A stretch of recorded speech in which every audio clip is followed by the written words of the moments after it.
Minglawa,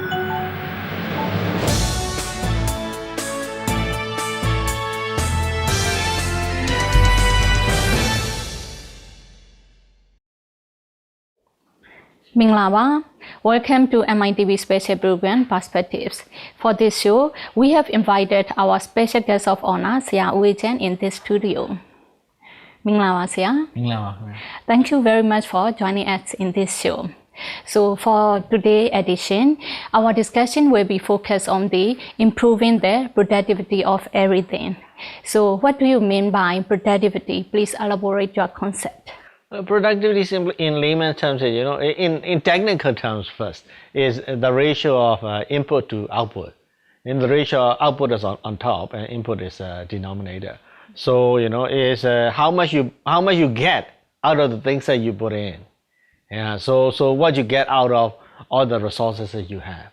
Yeah, so in layman's terms is that. So the more you get out, the richer you become, the more products you got, the more you can produce, the better it is. So that's the meaning of productivity. Okay. So how can we efficiently implement the concept across various domains? Okay, in productivity, there is an important concept in economics, because when you look at the four fundamental factors that can increase the GDP or increase the economy of a country, namely land, labor, capital, and entrepreneurship, these four factors, the more productive you can deploy these four factors, the greater will be the size of the economy. So that's why all the governments are trying to increase the productivity of these four factors of production. So that's how you apply the productivity concept in the nation's development. Mm-hmm. So you have already mentioned the various kinds of productivity. So please elaborate about the land productivity. Land, or sometimes we call it space. Some countries do not have land, right? So they build a high rise to have space, right? In order to do business, in order to create, in order to have an economy, in order to sell things, you need space, right? If you do space or land, right? So the land is always limited. Every country has limited aerial amount of land. Even in Myanmar, we have millions and millions of acres of farmland. Even that is still limited, right? We wish that we could have more, right? So the land area is always limited. So we have to achieve the best out of the land that we have, right? So for example, let's say you have the farmland, right? So sometimes some farmlands you can only grow one time during the rainy season, the paddy, right? Because in the summer you do not have enough water, right? So in some farmland you can do two crops, right? One in the rainy season and one in the summer because of the availability of water. So then there's an example where you can see the difference in land productivity. So if you have a farmland like 50 acres, 100 acres, then you can only plant one season. The amount of produce that you can get out of this farmland is significantly lower than from the farmland where you can grow two seasons. So obviously the farmlands that can grow two seasons is always better. Yeah, so that because that farmland is more productive. So that's how you see the land productivity. Okay. So what about the labor productivity? Yeah, labor productivity, here we're talking about quality as well as quantity of labor.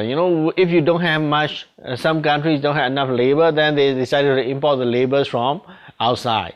Right, even during the British colonial time, we don't have enough, contract farmers and all these things. So they imported the farm workers from Bangladesh or the India or that type of country. Mm-hmm. Yeah, so they imported. So if you don't have, because without the laborers to work on the laborers or laborers to work on the land, you cannot produce anything. Right, you may have the farmland, but nobody planting anything. So how do you be productive?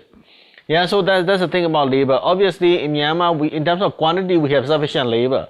So it's a quality productivity that we have to address. Right? So our labor, our students, our university graduates, we have to be more productive. I.e., for example, when you're doing certain things, let's say when you're writing a report, right, you cannot be taking 10 hours, or when you're doing a presentation, right, or even when you're doing the editing of this thing, sure, you cannot be taking like 1 day, because it's a 5 minutes, 10 minutes job. Yeah, so that's the meaning of labor productivity. So what about the capital productivity? Capital productivity means your capital is your money, your investment fund. Your fund, you want to get the most profit out of that fund. So that's why if you have invested in a project or a company and that company or project is not generating enough profit, you must be able to shift it to another one where it will give you more profits on your capital that you invested. That's the meaning of capital productivity, right? You invest that, you get the most out of your capital. Yeah, of course, here the thing is, see, in a nation's building, you cannot just look at getting the most profit out of the capital. You got to look at whether the country benefits as well. For example, if your capital is in a manufacturing plant or into farmland, because it produces things for the country earn more profit, so it benefits. The country earn more foreign sources of income. Yeah, but if you're just buying, if you're using your capital to just buy gold or to buy foreign currencies such as US dollars or whatever, right? That is not really an economic value add, because you buying gold or buying dollars and keeping at home doesn't help the economy at all.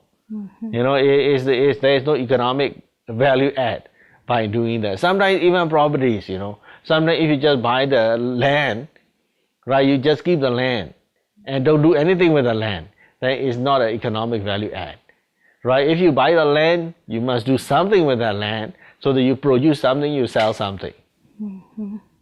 So how about entrepreneurship? How is this intertwined with productivity?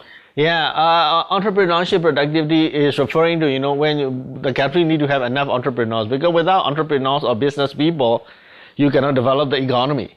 Because if you look at most businesses, most companies, most people producing, selling, these are done by business people or entrepreneurs, right? So they are the one leading the companies and businesses. So we need them to develop the economy as well, because it's not the government job to be selling things, right? It's a private individual doing the trade.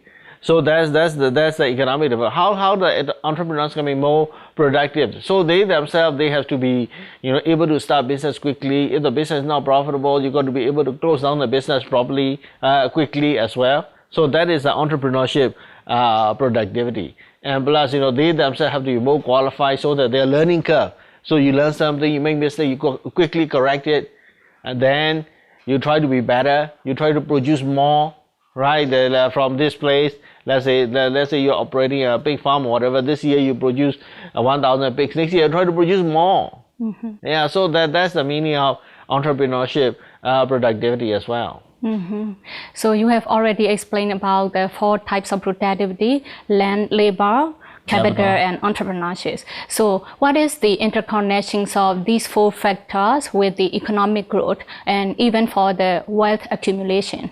Yeah, correct. So as even at Adam Smith time, when the father economics said, you need that 4 factors of production to grow the economy. Yeah, so you need a productivity on each individual of these 4 components. So that economy grows. Because why we need to grow the economy? So that everybody can get rich, right? Myanmar economy in terms of GDP per capita becomes the lowest in ASEAN in 2017. So we become the poorest.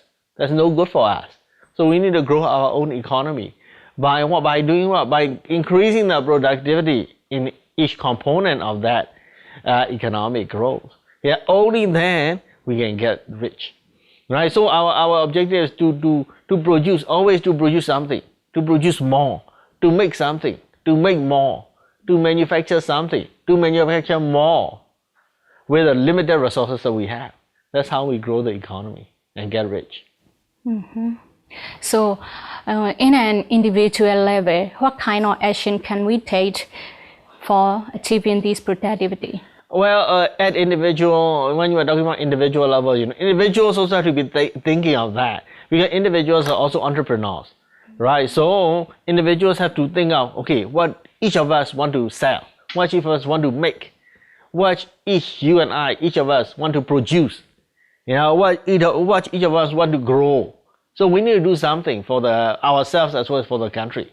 So it's an individual development means getting rich, as well as the country's development. So if you as an individual, you're producing, you're making, you're growing something, eventually you'll be well off. When you're well off, then your country will be well off. Yeah, so that's at the individual level is that rather than you sitting down at the tea shop and talking nonsense. Yeah, that's not going to make you rich or the country rich, right? And you cannot be a broker. Yeah, a broker or the middleman doesn't make the country rich. You know which country is made of only brokers only, right? And China became so rich today because they produce almost everything for the world. Right, the whole world, for example, IT equipment. 96% of the IT equipment for the whole world come from China. So if you're making that much, how not to get rich? Think about it. If we are producing rice, think about it, just rice. Yeah. So we have like 16 million acres of farmland for the rainy season. For the summer, it's only like 2 million acres. So which means if we increase from 2 million acres of farmland in the summer to exactly 16 million, which means you think your productivity for the rice in our country will be double. Right, so we will be doubly rich from selling rice, and maybe we can be the supplying rice to the whole world.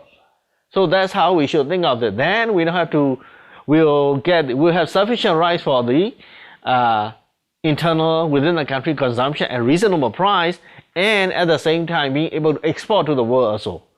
So the trick is, to increase the productivity of that farmland. So that is talking about the at the individual level also. The other one is, in terms of individual level, we have to think of the increasing our incrementally increasing our productivity.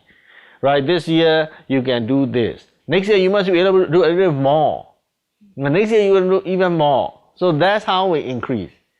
I don't know, even if you're selling clothes, yeah, this year you sell this much, next year you will sell more. That's the meaning of increasing the wealth, right? It's the same thing. What's the point? Yeah. So and the last point I want to mention is the knowledge sharing. Yeah, at individual level, we need to share our knowledge with our family, our colleagues within the country, so that the knowledge that one person has can be passed on to the others, so that others will not make the same mistake. Right, so let's say if I'm growing rice and my productivity is so high, so by sharing it with the rest of the farmers or you, then you can also increase your productivity as well. Then the whole country will benefit. Sure, I agree with it. It's every individual practice this kinds of sharing knowledge among others. I think the achievement will be for us. Thank you very much for your knowledge, and once again, thank you for joining us in this show. Thank you. You have been watching MITV special program Perspectives. Thanks for being with us.